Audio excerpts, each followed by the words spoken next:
Jean-Philippe, bonjour. Bonjour. Donc on est sur le stand Google Éducation France, hein, ou Fort Éducation, c'est ça? Exactement. C'est la troisième fois que Google c'est la troisième année. vient sur Ludovia, à la rencontre des enseignants et des collectivités locales. Exactement. Cette année, en fait, on a fait un focus un peu particulier sur des retours d'expérience collectivité au sein du séminaire auquel vous avez participé. Est-ce que effectivement vous avez des retours d'expérience maintenant avec les outils Google for Education auprès des collectivités? Alors oui, je vais commencer par dire d'abord que Google Éducation c'est récent en fait en France. Donc aujourd'hui on est plutôt en travail, on va dire, de cultiver en fait cette relation avec ces collectivités. On a aujourd'hui de nombreux projets en fait dans lesquels on va retrouver en fait des actions avec les collectivités. Alors que ce soit du reste des départements par exemple sur du collège, sur du primaire et voire des régions sur les lycées.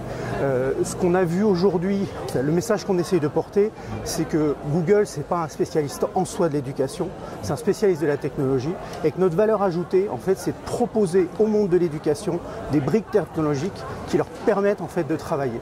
Donc ça c'est très important parce que notre vocation finalement c'est de donner des choses qui marchent et pas de dire ce qu'il faut en faire avec, au contraire de laisser ensuite les enseignants développer leurs usages, leurs séquences ou de s'intégrer dans un écosystème plus large.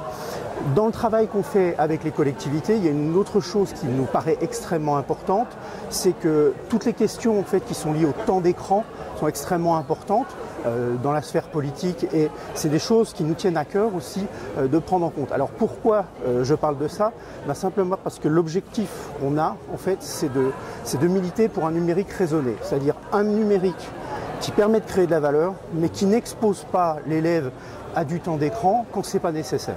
Donc ce qu'on essaye de faire, en fait, ce sont surtout des solutions, par exemple au travers des Chromebooks, qui vont permettre à un prof d'être tout de suite efficace. L'enjeu qu'on a lorsqu'on propose des Chromebooks, c'est très simple. C'est ne pas perdre 5 minutes en début d'une séquence pour organiser sa classe, avoir simplement une informatique facile, on prend, on appuie, ça démarre. Et ça c'est pour nous extrêmement important. Les autres actions qu'on va mener au niveau des collectivités, donc, elles vont aussi prendre en compte d'autres types de considérations, notamment ce qui nous est très cher, c'est le fait d'une certaine forme de sobriété énergétique. C'est-à-dire qu'on sait aujourd'hui que 10% en fait à peu près de la production de CO2 est relatif à l'activité informatique.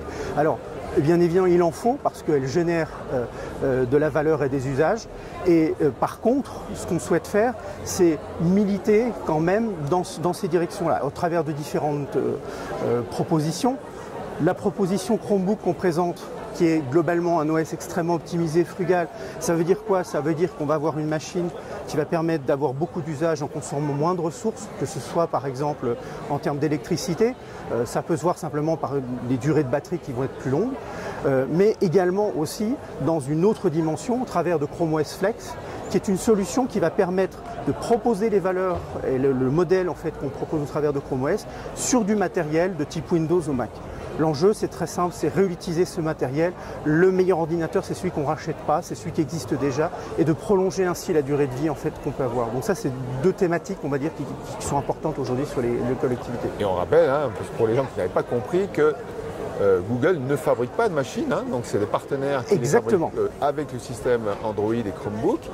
Et pour résumer, je dirais qu'il y a fluidité. C'est-à-dire que en préparant un peu cette interview, on disait qu'il y avait des enseignants qui découvraient encore ça. C'est ça. Souvent étaient butés par le numérique parce que c'était compliqué, que ça ne fonctionnait pas, ce que vous avez dit, temps de démarrage, donc on perd du temps. Là, on a un outil qui visiblement, avec l'optimisation qui a été proposée, est fluide. Et donc là, sur Ludovia, vous constatez que c'est extraordinaire, on peut aller vite avec le numérique. Oui, alors sur Ludovia ou dans les échanges qu'on a avec des enseignants, je me rappelle notamment en fait, d'une expérimentation où finalement on avait une professeure d'histoire géo qui disait très simplement, on a effectivement des classes mobiles dans l'établissement, mais sincèrement quand je prends la classe mobile, ça marche jamais, il y a toujours un problème avec le Wi-Fi, il y a un problème, etc. Bilan des courses, en fait, quelqu'un qui n'est pas forcément à fond dans le numérique, il va simplement se démotiver. On a fait une expérimentation avec Chrome OS. Qu'est-ce qui a changé? Pas grand-chose, hein. La machine n'a pas spécialement changé en tant que telle. Ce qui a changé, c'est que ça marchait. C'est-à-dire que sa séquence, elle la commence à la première minute, elle la finit à la dernière minute, elle n'a pas fait d'informatique. Et là, elle retrouve confiance finalement dans ce numérique parce qu'il est simplement rendu abordable. Donc l'objectif, effectivement, qu'on peut avoir, une manière de le présenter, c'est ça, c'est rendre en fait ce numérique abordable. On ne crée pas de valeur à un élève parce qu'on utilise un poste X, Y ou Z. Par contre, on peut détruire la valeur d'une séquence parce que le poste va avoir des problèmes. Donc l'enjeu qu'on a, c'est vraiment proposer cette facilité, cette fluidité, juste ça marche. Voilà. Bon, Google for Education, il y a eu une petite polémique l'année dernière sur les données, hein, la RGPD, la non-conformité. Est-ce qu'on peut faire un point là-dessus avant la rentrée? Oui. Alors en fait, sur ces questions-là, je dirais que tout le monde a le droit d'avoir un avis. Nous, on a un avis. Le ministère, la DNE a un avis, et puis chaque individu a quelque part son avis. Ça fait pas avancer le débat. En fait, la position qu'on a prise, c'est de dire on a des clients aujourd'hui, on va voir nos clients. Ils ont leur propre interprétation de ce que veut dire la protection des élèves et la protection des données des élèves. Et on va simplement bâtir des solutions qui sont respectueuses de ça. Donc la question, c'est pas d'aller savoir quelque part si on est conforme, pas conforme, parce que c'est pas la bonne manière, je dirais, de prendre le problème. On prend le problème très simplement, par exemple dans le projet qu'on a fait avec l'Ariège ici à Ax-les-Thermes. On a une expression d'un besoin qui a été réalisé de manière conjointe avec la DRAN, avec le département.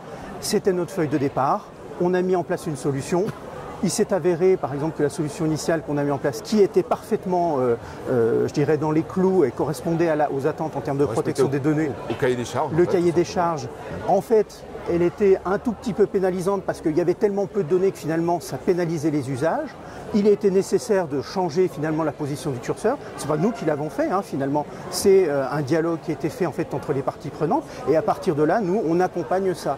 Donc, c'est pour ça que je dis que ce n'est pas une polémique, c'est simplement on cherche à répondre aux besoins de nos clients et puis de faire au mieux par rapport à leurs demandes. Merci Jean-Philippe. De rien, merci beaucoup.